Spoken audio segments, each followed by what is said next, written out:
I have watched the same pattern repeat: higher income, higher obligations, and the same anxious retirement. The pattern isn't mysterious, it's mechanical. If the inputs are the same, the outputs will be too. So let's change the system and keep the logic clean. When I say retire with $1 million, I mean the money sitting in retirement accounts you can actually draw from. 400 Wonks IRAs and Roth IRAs. I am not counting your house, your car, or anything illiquid you can't reliably turn into groceries, property taxes, and health care. Retirement is paid in cash flows, not headlines. But people love to point to home equity and say they are doing fine. But unless you sell, downsize, or borrow, that equity doesn't buy dinner. So some people do have businesses, rentals, or other assets. Many people don't. So I keep the comparison strict and simple. Keeping the focus on retirement accounts makes the comparison straightforward. It forces us to look at what can actually fund daily life when work stops. And yet here is the core statistic.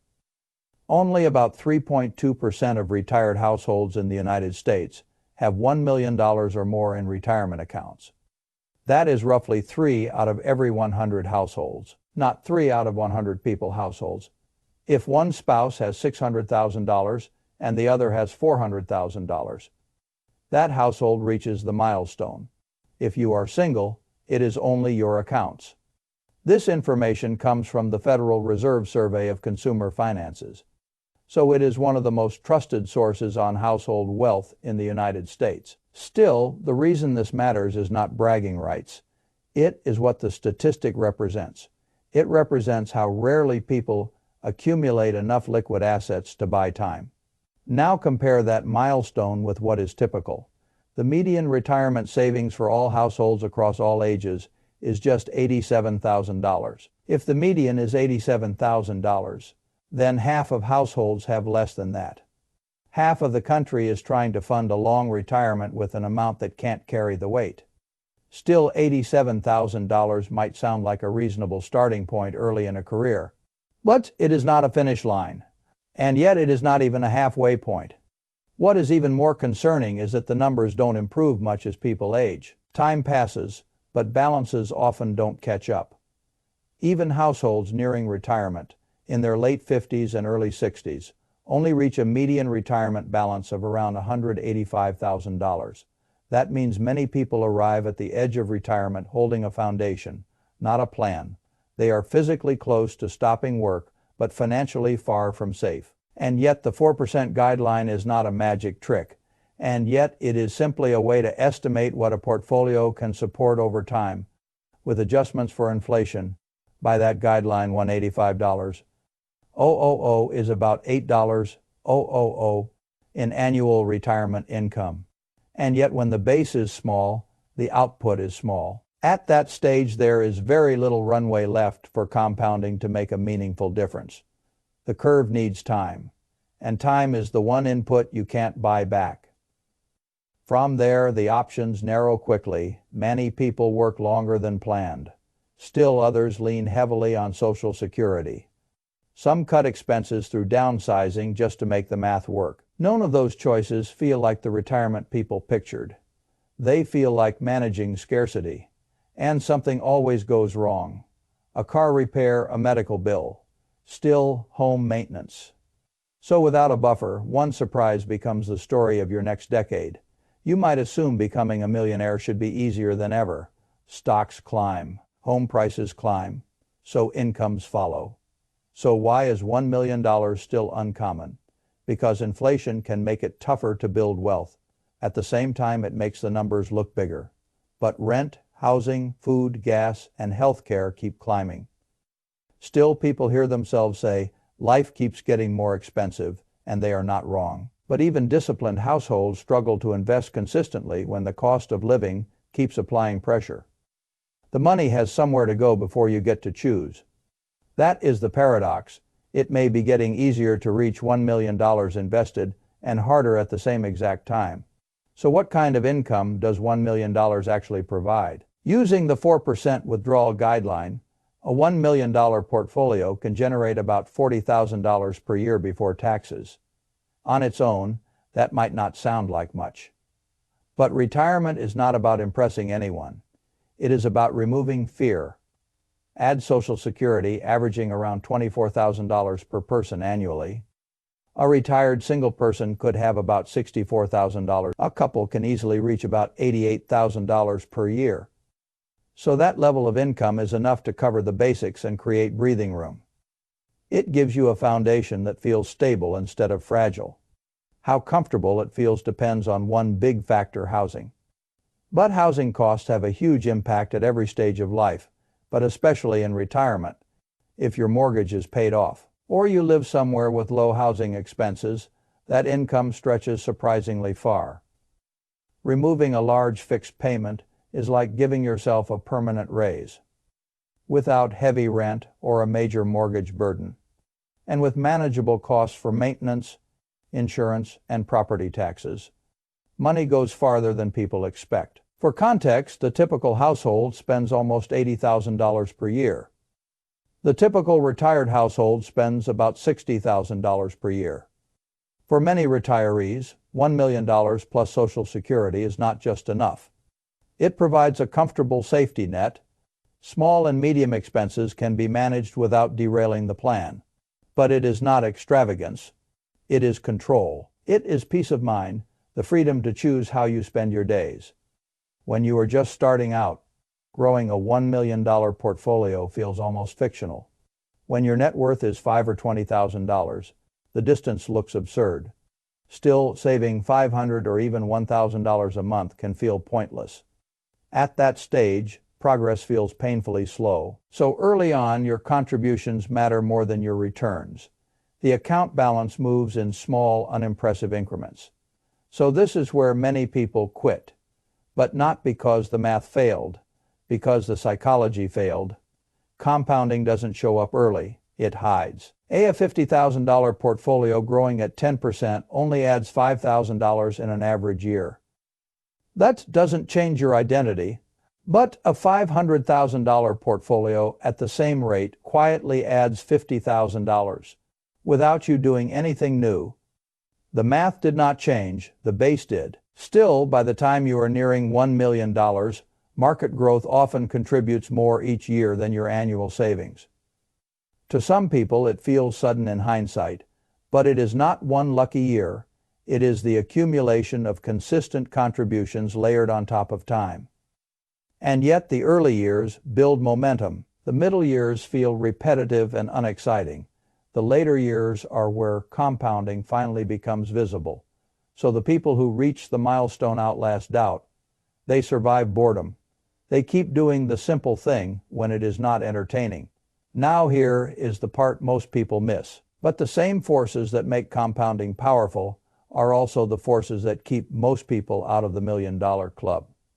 And yet the barrier is not only income, but it is the inability to consistently create and protect a gap between earning and spending. Wealth only grows in that gap. If there is no gap, there is nothing for compounding to work on. And the modern economy is very good at erasing gaps, so it offers comfort first, then sells you dependence. That is what I call the salary trap. It is sophisticated because it feels like success. Let me put you inside a morning I have heard described many times. You wake up at 6 a.m., 7 minutes before your alarm your body knows. It has been doing this for 48/7 days. Almost 13 years at the same company. You tell yourself it is security. A good salary, benefits, stability. But as you stare at the ceiling, there is a feeling you can't quite shake. You are making more money than your parents ever dreamed of, and somehow you feel more broke than ever. And yet that is not a coincidence. It is by design. This is the salary trap. Let me introduce you to Sarah. She is 34, makes $85 a year. And on People, she is in the top 20% of earners in her country. She should feel rich. She doesn't. Sarah gets paid every 2 weeks. That is $3,200 and $1,600 before taxes. After taxes, it is $2,458. Now here's where the trap gets interesting. So the system doesn't present her with a clean choice. It doesn't say, here is your money, decide what to do with it. Instead, it fragments her money across invisible channels before she ever sees it as hers. Rent takes $1,200 still. That is nearly half of her after-tax income. Groceries and dining out take $400. And yet car payment, insurance, and gas take $550. So phone, internet, subscriptions take $120. Utilities take $140. By the time Sarah actually feels her payday, she has already spent $2,410 of her $2,458. She has $48 left for an entire 2 weeks. The psychological genius is that she doesn't experience it as deprivation. She has a car, she has a place to live. She looks successful. The system gives you just enough comfort to stop you from asking why you are not building wealth. This is the salary trap's first weapon, the illusion of prosperity through fragmentation. When money comes in a lump sum and leaves in small pieces, your brain never fully grasps that you are just treading water. You have a lifestyle, not wealth. Now let's talk about what actually keeps you stuck. This is where it gets darker. The entire system is designed to keep you dependent on that paycheck. So when you are dependent, you are predictable. When you are predictable, you can be controlled. You need the job, you can't take risks, you can't start a business, and yet you can't invest in your own ideas. All your money is already promised to someone else, your landlord, your bank, the car company. They all benefit when you are trapped. You become a guaranteed revenue stream, but you don't actually benefit. And yet you are told to get a good education, so you do. Maybe you go into debt for it. Now you are hunting for a job to pay back that investment. You find one, great salary, maybe $60,000. But the moment you accept that job, something happens. Your lifestyle automatically inflates to match your income. Economists call it lifestyle inflation, but I call it the system's second trap. You get the job at $60,000, and suddenly you can afford a nice apartment. So you get one, you can afford a nice car. You get one, your payment goes from $200 to $400. Marry you making $90,000. So you move to an even nicer place, $16 in rent, a better car, a $500 payment, and yet maybe you take a vacation you would not have taken before. Each increase in salary feels like freedom, but each one tightens the noose. You are no longer free to leave that job because you need that salary to maintain your lifestyle. So this is what I call golden handcuffs. The cruelest part is that you did it to yourself. The system did not force you. It just presented the option, and human psychology did the rest. So we see progress as moving up, not as actually getting richer.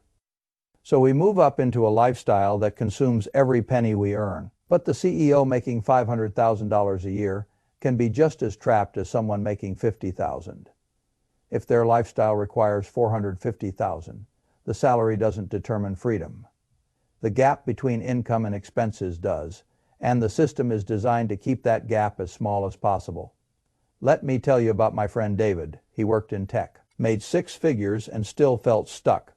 Still, every time he thought about quitting, his stomach would drop. He had already committed to a $400,000 house, 2 car payments, and kids in private school. Still, one day his company offered him a promotion, a $20,000 raise. He felt relieved, grateful, like he had won, but then life happened. But his oldest needed braces. He got a new car because the old one needed too many repairs. And just like that, his financial stress did not decrease, and yet it stayed exactly the same. This is the system's most insidious trick. You are not building wealth with salary increases, and yet you are increasing obligations faster than income grows. It is why the person making $30,000 and the person making $300,000 often report similar levels of financial stress. The system is engineered so required expenses always catch up. I want you to imagine something. Imagine you quit your job tomorrow. You just left. How many months could you survive? Be honest. If your answer is less than 3 months, you are trapped, and you are not alone. Over 60% of professionals could not sustain their lifestyle for more than 1 month without a paycheck. Think about that 1 month away from a crisis at all times. That is security, and yet a very comfortable prison. The salary trap convinces you this is normal still. Work, earn, spend. but work harder, earn more, spend more. But this is not inevitable, so it is not a law of physics. It is a choice that gets made in small steps. The moment you realize your salary is not keeping you rich, it is keeping you busy enough to not become rich, everything changes. Because once you see it, you can't unsee it. You start asking different questions. Not how do I make more money, but why does all my money leave? Not how do I get a promotion, but how do I build assets instead of obligations? Now bring it back to retirement. The reason so few people retire with $1 million is not that the goal is impossible. It is that the salary trap steals the inputs that compounding requires: time, margin, and consistency. When the gap is $48 for 2 weeks, compounding has nothing to work with. When the gap is thin, every surprise becomes an emergency. And emergency thinking destroys long-term investing. Still, that is why people panic when markets dip 20% or 30% in a single year. Without margin, volatility feels personal. The households that reach $1 million built systems that could survive boredom and survive downturns. They kept contributing, especially when it was hard. Reaching 7 figures usually means you consistently saved $500 or $1,500 a month for years. It means resisting the temptation to buy expensive cars or designer clothes. It means continuing to invest even when the markets were crashing. It sometimes involves late nights tracking budgets, cutting back on dining out, negotiating raises, and working on side hustles to increase your income. It means watching your portfolio grow slowly while friends spent freely. It means staying the course instead of panicking when stocks dip 20% or 30% in a single year. Still, sometimes it means choosing not to spend 2 months of contributions on a weekend away, even when you wanted it. And yet it is not that you never wanted to enjoy life. It is that you understood the trade. Short-term pleasure for long-term control. Hitting this milestone also requires self-reflection. You learn to delay gratification still. You learn to ignore social pressure to keep up. So you define success for yourself instead of measuring it against everyone else. Some naysayers like to say $1 million is not significant anymore. So I understand why they say it. Prices rise, and the same number feels smaller than it did decades ago. But significance is not only about purchasing power, it is about stability. So $1 million in liquid retirement accounts is still the difference between choices and constraints. And yet it is the difference between retiring because you are ready and retiring because your body refuses to keep going. But the money doesn't create happiness. So it creates room to breathe. When people reach retirement with small balances, they become fragile. Still, a bad year in the market, a high medical bill, or a spike in housing costs can force decisions they never wanted to make. And yet, fragility changes behavior. It makes people overly conservative when they should be patient, and overly reactive when they should be calm. Still, that is why I keep returning to systems. A system that produces fragility is not a good system, even if it looks successful on the outside. Many people look at $1 million and focus on what it can't buy. I focus on what it prevents. It prevents panic. It prevents the constant fear of running out. So it prevents the need to ask for permission to live your own life. It also prevents the temptation to make reckless moves. When people feel cornered, they reach for miracle solutions. Miracle solutions rarely end well. A strong retirement balance doesn't remove uncertainty. It simply gives you the capacity to handle uncertainty without collapsing your plan. That is why $1 million is still a big achievement. It usually means you did the boring things for years when nobody was watching. It means you kept investing through seasons that punished optimism, not a sign you are doing it wrong, but you learned that volatility is the price of admission.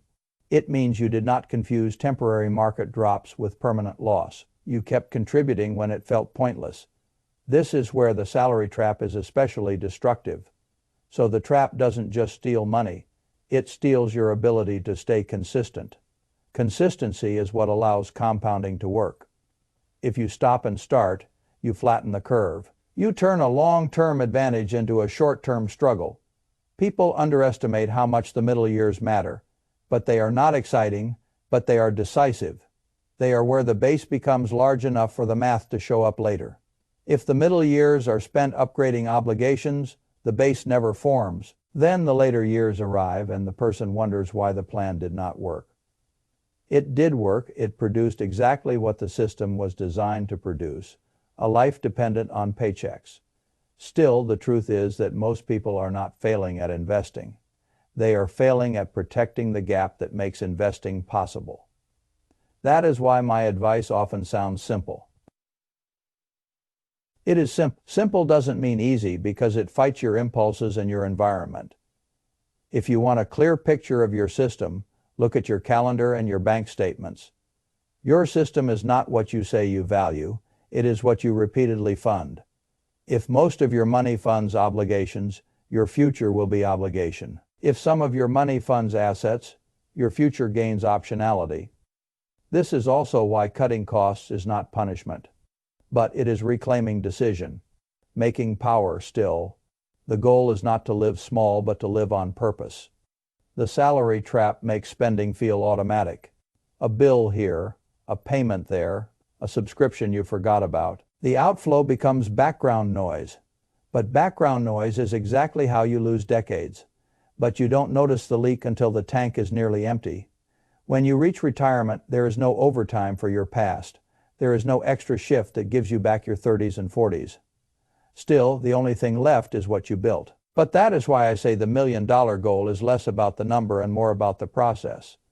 The process builds habits that protect you from the salary trap. If you build those habits, the math has a chance. If you don't, the math never even gets invited to the room. So yes, $1 million is still a lot of money, and the fact that it is still rare tells you something. It tells you the default system is not designed for wealth. The default system is designed for activity work. Earn, spend, repeat, it keeps you busy and calls it stability.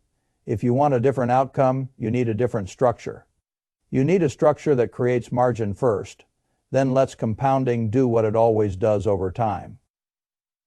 I am not asking you to be extreme, I am asking you to be deliberate. Deliberate beats dramatic when the game is decades long. And once you have a deliberate structure, you don't need constant motivation. You need consistency. Consistency is the real secret hiding in plain sight. That is why only a tiny fraction reaches the milestone. Not because they found a secret stock tip, because they built a system that refused to break when life got loud.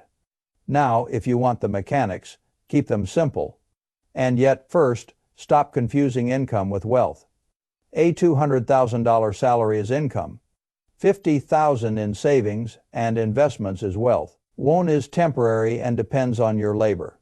The other is permanent, and it can outlast it. Second, attack the gap. Intentionally keep your expenses lower than your income. This feels backward, but it is the only mechanism that works. And yet third, redirect that gap into assets that work for you, not liabilities that work against you. Most importantly, build optionality. When you have 3 to 6 months of expenses in savings, something shifts psychologically. You are no longer trapped, so you can negotiate better. You can take risks. You can leave situations that don't serve you. But that buffer also protects your investing plan. It keeps you from selling at the wrong time just to pay bills. So the reality is that $1 million is more than a number on a screen. Still, it is the sum of hundreds of smart choices, small sacrifices, and disciplined habits that compound over several decades or more. And that is why only 3 out of 100 households actually have that saved by the time they retire. Still, freedom is rarely built in a single day of brilliant action. It is built through long-term discipline repeated quietly until the curve finally becomes visible.